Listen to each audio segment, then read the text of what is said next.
अब हम देखेंगे कि प्रिंट टेक्नोलॉजी इन यूरोप, तो हमें पता था कि यूरोप में जब प्रिंट टेक्नोलॉजी गई तो कैसे वो इवॉल्व हुई और बहुत ग्रो कर गई वहाँ पे, तो उसके बारे में डिटेल में यहाँ पे देखेंगे। For centuries silk and spices from China flowed into Europe through the silk route. तो सिल्क रूट क्या होता है ये हमने पहले भी कुछ चैप्टर्स में बात की है, मैं फिर से आपको बता देता हूँ आपको याद ना हो।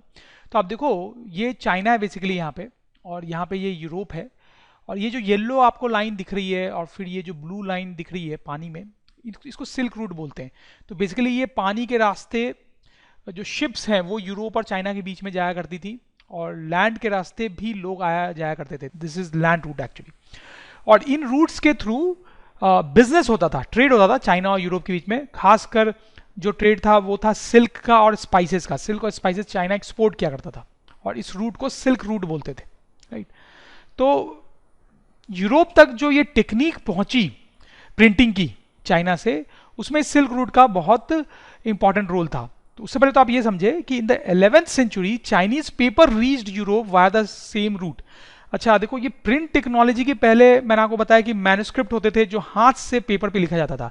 तो पेपर का भी जो इन्वेंशन था ना वो भी चाइना में हुआ था स्टूडेंट्स, और इस सिल्क रूट के थ्रू ही पेपर भी यूरोप तक पहुंचा था। और कैसे पहुंचा था वो तो आप समझ ही रहे होंगे कि जब ट्रेडर्स सिल्क और स्पाइसेस लेके जाएंगे यूरोप तक, तो चाइना की बहुत सारी और चीजें भी ले जाएंगे, तो पेपर भी ले गए वहां पे, तो यूरोप में पेपर भी इंट्रोड्यूस हुआ। तो पेपर भी एक्चुअली चाइना की ही देन थी। Paper made possible the production of manuscripts carefully written by scribes, right, ठीक है। स्क्राइब्स का मतलब होता है वो लोग जो मैन्युस्क्रिप्ट्स लिखते हैं, बेसिकली पेपर पे लिखा करते थे पहले जब प्रिंटिंग टेक्नोलॉजी नहीं थी। तो ये आपको समझ में आएगी कैसे यूरोप में पहले पेपर पहुंचा था, राइट। फिर आप देखिए देन इन 1295 मार्को पोलो, ये मार्को पोलो है, अ ग्रेट एक्सप्लोरर। उस टाइम में बहुत सारे एक्सप्लोरर लोग हुआ करते थे, आज भी होते हैं। इनका काम होता था ये दुनिया भर में घूमते थे, नॉलेज एक्वायर करना ही इनका मेन पर्पज होता था। तो नॉलेज एक्वायर करने के लिए घुमा करते थे। तो रिटर्न टू इटली, तो बेसिकली ये इटली के थे, ये घूमते घूमते चाइना पहुंचे थे, काफी टाइम तक चाइना में रहे, फिर वापस इटली गए। तो in 2095 Marco Polo, a great explorer, return to Italy Europe after many years of exploration in China. As we saw above, China already had a technology of wood printing. तो उस time तक wood print technology China में थी। Marco Polo brought this knowledge back with him. तो इन्होंने ही वो technology Europe में introduce की। Now Italians began producing books with wood blocks, जैसे चाइना में हो रहा था, and soon the technology spread to other parts of Europe. Understood? क्या आपको पता है आप अपने कोर्स के animated video lectures, revision notes, test paper and study material drone study की वेबसाइट पे जाके परचेज करके पढ़ाई कर सकते हैं। डिस्क्रिप्शन में दी गई लिंक पे तुरंत क्लिक करके रजिस्टर करें और एनिमेटेड वीडियो लेक्चर्स का फुल एक्सेस पाएं। Luxury editions were still hand written on many expensive vellum. देखो वेनम का मतलब होता है इस तरह का एक पीस ऑफ पेपर टाइप आप समझ लो, लेकिन वो पेपर नहीं होता है, basically a parchment made from the skin of animals. तो अब यहाँ पे आप ध्यान दो कि luxury editions were still hand written on very expensive vellum. तो जो प्रिंटेड बुक्स होते थे वो सस्ते हुआ करते थे। अब जो मैन्युस्क्रिप्ट होता था वो महंगा हो गया, राइट, क्योंकि उसमें हर आदमी को लिखने में सोचो कितना एफर्ट लगता था, इसलिए वो महंगा हो गया। लेकिन जो अमीर लोग हुआ करते थे उनको लग्जरी आइटम चाहिए, तो वो महंगी चीजें ही खरीदते थे। तो स्टूडेंट्स आप सोच सकते हो कि महंगी चीज करने का फायदा ही क्या था जब सस्ती प्रिंटेड बुक्स हुआ करती थी। तो होता क्या कि जो अमीर होते हैं उनको पैसे की कमी नहीं होती है, तो उनके लिए महंगी चीज़ में कोई फ़र्क नहीं पड़ता, और वो उससे एक स्टेटस सिंबल अपना एसोसिएट करते हैं। जैसे आप सोचो कि आप गुची का बैग खरीदो, ठीक है, जो लाख लाख रुपए के आते हैं, और आप एक नॉर्मल ठीक ठाक सा ब्रांड का बैग खरीदो जो 5,000 रुपये में भी आ जाता है। दोनों सेम ही होते हैं स्टूडेंट्स, लेकिन ये एक स्टेटस सिंबल होता है। तो वही कहानी है यहाँ पे। ये चीज़ बहुत चीज़ों में होती है। आप गुची का एक परफ्यूम खरीदो और आप एक नॉर्मल सा परफ्यूम खरीदो, लगाने के बाद कोई नहीं बोल सकता कि आपने कौन सा परफ्यूम लगाया है, लेकिन rich people will prefer to buy this just for status symbol. तो वैसा ही कुछ यहाँ पर भी हो रहा था। It meant for aristocratic circles and rich monastic libraries which scoffed at printed books at cheap vulgarities. तो कहने का मतलब है कि ये जो लग्जरी एडिशन था वो एरिस्टोक्रेटिक सर्कल के लोग यूज करते थे, रिच मोनास्टिक लाइब्रेरीज वाले लोग यूज करते थे, क्योंकि चीप बुक्स उनको फालतू चीजें लगती थी। मर्चेंट्स एंड स्टूडेंट्स जो कि पैसा बचाना चाहते हैं in the university towns brought cheaper printed books. तो ये चीज अभी आप नोटिस करें कि प्रिंटेड बुक्स जब आने लगे, प्रिंट टेक्नोलॉजी आने लगी, तो इसका मतलब ये नहीं था कि तो पुराने मैन्युस्क्रिप्ट्स पूरी तरह से गायब हो गए, ठीक है, कहीं ना कहीं उन्होंने भी अपनी जगह ढूंढ ली students. As the demand for books increased, booksellers all over Europe began exporting books to many different countries. ये तो बड़ी नेचुरल सी बात है। Book fairs were held at different places, ताकि बुक्स की अवेयरनेस और बढ़ाई जाए, ताकि लोग उसको और भी ज़्यादा से ज़्यादा खरीदें। Production of hand written manuscripts was also organized in many ways to meet the expanded demand.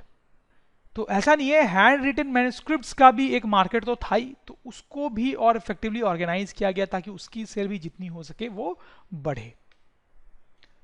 Scribes, जैसे मैंने बताया, स्क्राइब्स वो लोग होते हैं जो हैंड रिटन मैन्युस्क्रिप्ट्स बनाते हैं, लिखते हैं मैन्युस्क्रिप्ट्स पे, जो कि काफ़ी लेबोरियस काम है। स्क्राइब्स और skilled hand writers we are no longer solely employed by wealthy और influential patrons but increasingly by book sellers as well.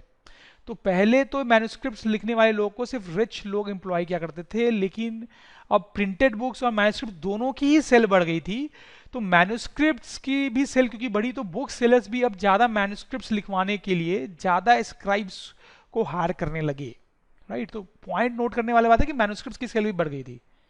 More than 50 scribes often work for one book seller. जैसे आप देखें ये scribes हैं, ये लोग जो कि आप देखो इमेज थोड़ी पुरानी टाइप की है, लेकिन ये लोग मैन्युस्क्रिप्ट पे लिख रहे हैं। लिमिटेशन ऑफ मैन्युस्क्रिप्ट, तो दोनों चीज अब प्रचलन में थी, मैन्युस्क्रिप्ट और प्रिंटेड बुक्स, लेकिन ऑब्वियसली आपको पता है मैन्युस्क्रिप्ट्स की लिमिटेशन होती है, जो मैंने आपको पहले भी बताया है।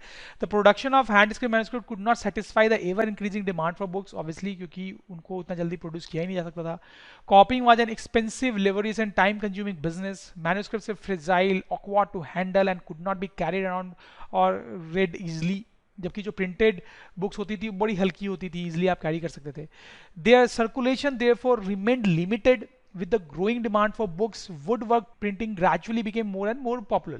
तो जैसे मैंने आपको बताया कि मैन्युस्क्रिप्ट्स भी अभी भी एग्जिस्टिंग थे और काफ़ी हद तक ग्रो भी कर रहे थे, बट जैसे जैसे टाइम बीता वैसे वैसे लोगों ने रियलाइज किया कि यार ये जो वुड ब्लॉक प्रिंटिंग है, जो प्रिंटिंग मैकेनिज्म है, वही एक्चुअली बेटर है और वही ज़्यादा फेमस होने लगा, और manuscript after a certain point of time फिर डिक्लाइन की तरफ चला गया। और ऐसा नहीं कि पूरी तरह से मैन्युस्क्रिप्ट खत्म ही हो गया। आप देखो तो आज भी आप मैन्युस्क्रिप्ट यूज करते हैं, पेपर पे पेन से आप लिखते हो तो वो मैन्युस्क्रिप्ट ही है, तो उसका भी तो यूज है ना स्टूडेंट्स, कितना यूज है। तो देखो कोई भी चीज़ खत्म नहीं हो जाती है। पॉइंट ये था कि प्रिंटिंग टेक्नोलॉजी का अपना एक यूज था जिससे वो बहुत पॉपुलर होने लगी, मैन्युस्क्रिप्ट का बहुत लिमिटेड यूज था, तो वो डिक्लाइन होके अपना एक लिमिटेड फॉर्म ले लिया उसने। आज भी हालांकि यूज तो हम करते ही हैं उसको भी। By the early 15th century, wood blocks were being widely used in Europe to print textiles, playing cards and religious pictures with simple brief text, right. तो हर डिफरेंट टाइप की चीज़ें प्रिंट हो रही थी। इस टाइप की बातें हमने जापान और चाइना के बाद जब हम कर रहे थे तो वहाँ पे भी हमने की। There was clearly a great trend for even quicker and cheaper reproduction of text.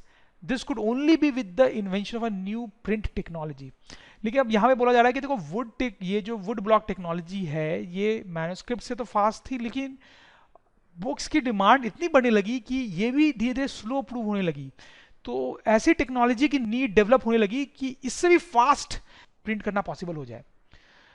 तो वही अब कैसे हुआ वही हम देखने वाले हैं। The breakthrough occurred at Strasbourg, Germany में एक जगह है वो, where Johann Gutenberg develop the first known printing press in 1430। तो 1430 में उन्होंने पहली प्रिंटिंग प्रेस बनाई, जिसमें क्या होता है कि ये जो हाथों से प्रेस करना पड़ता है ना एक एक चीज को वुड ब्लॉक टेक्नोलॉजी में, जो कि बहुत बेसिक टेक्नोलॉजी है, अब वो नहीं करना पड़ता था, मशीन के हेल्प से आप प्रेस कर सकते थे, जो कि और भी फास्ट था, तो उससे आप बुक्स और जल्दी प्रिंट कर सकते थे। So that was a great shift in the technology which was brought out by this person Gutenberg in Germany. तो आपको समझ में आई बात। तो अब गुटेनबर्ग के बारे में और थोड़ा डिटेल में यहाँ पे देखना बनता है students. Gutenberg was the son of a merchant and grew up on a large agricultural estate. From his childhood, he had seen wine and olive press. तो यहाँ पे बताने की कोशिश में आपको ये कर रहा हूँ कि गुटेनबर्ग ने ये जो प्रिंटिंग का नया मेथड डेवलप किया था, जिससे जो प्रेसिंग है वो भी मशीन की हेल्प से होती थी, वो आइडिया इनको आया कैसे, ठीक है।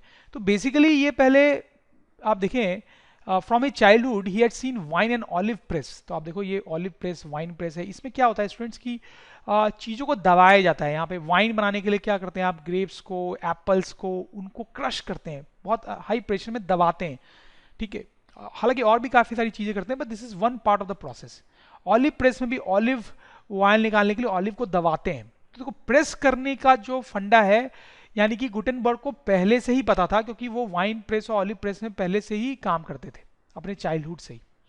तो प्रिंटिंग प्रेस में भी मैं आपको बता रहा था कि प्रेस करने की टेक्नोलॉजी मशीन से वो उन्होंने डेवलप की। तो इस टाइप की टेक्नोलॉजी ही was used to. Subsequently, he learned the art of polishing stones, became a master goldsmith, and also acquired the expertise to create lead molds used for making trinkets. So, जैसा आप समझ ही रहे हैं कि बाद में वो गोल्ड स्मिथ ही बने थे और उनको चीज़ों पे डिज़ाइन बनाने में, जैसे आप देखो ये डिज़ाइंस बनी हुई है इन स्टोन्स पे, उसमें भी वो एक्सपर्ट्स थे। तो उनको पता था कैसे ये डिज़ाइनिंग का वर्क होता है जिससे ज्वेलरी बनती है। तो अगर आप ध्यान देंगे तो प्रिंटिंग प्रेस है, उसमें प्रेस करना है, प्रेस करने की टेक्नोलॉजी उनको यहाँ से समझ में आई। और उसमें जो वुड ब्लॉक जैसा चीज़ था जिसपे वो लेटर्स का मोल्ड बनाया जाता था या कोई भी डिज़ाइन का मोल्ड बनाया जाता था, उसकी टेक्नोलॉजी भी उनको आती थी, क्योंकि he was a goldsmith. Drawing on this knowledge, Gutenberg adapted existing technology to design his innovation. तो आपको समझ में आया कि ये दोनों जो उनकी एक्सपर्टाइज थी वो उनकी कितने काम आई है प्रिंटिंग प्रेस की टेक्नोलॉजी को डिजाइन करने में। The olive press provided the model for the printing press and the molds were used for casting the metal types for the letters of the alphabets. I hope you are getting this. अब बहुत मजा भी आ रहा होगा students कि क्यों इनको ही ये आइडिया आया कि प्रिंटिंग प्रेस बनाया जाना चाहिए। By 1448, Gutenberg perfected a system and created a printing press. समझ में आ रही बात। तो इस टाइप की ये मशीन लगती थी, इसमें ह्यूमन इंटरफेस अभी भी था, लेकिन इसमें आप देखो ये हैंडल के हेल्प से जो आदमी है वो यहाँ पेपर पे कुछ प्रिंट बना रहा है, और ये जो प्रोसेस था इनका ये बहुत फास्ट था compare to the old wood block technology. The first book he printed was the Bible. बड़ा इंपॉर्टेंट पॉइंट है ये। About 180 copies were printed and it took 3 years to produce them. तो आपको लग सकता है कि अरे 3 साल में सिर्फ 180 कॉपीज ही उन्होंने बनाई, बट ऐसा तो है, लेकिन उस टाइम के हिसाब से ये भी बहुत फास्ट था। By the standards of the time of that time this was very fast production. Dear students, hope इस वीडियो से आपके कॉन्सेप्ट क्लियर हो गए होंगे। क्या आपको पता है आप अपने कोर्स के animated video lectures, revision notes, test paper and study material drone study की वेबसाइट पे जाके परचेज करके पढ़ाई कर सकते हैं। डिस्क्रिप्शन में दी गई लिंक पे तुरंत क्लिक करके रजिस्टर करें और एनिमेटेड वीडियो लेक्चर्स का फुल एक्सेस पाएं। और हाँ, हमारे चैनल को सब्सक्राइब करना ना भूलें। चैनल को सब्सक्राइब कीजिए ताकि फ्यूचर वीडियो अपडेट्स आपको हमेशा मिलते रहें।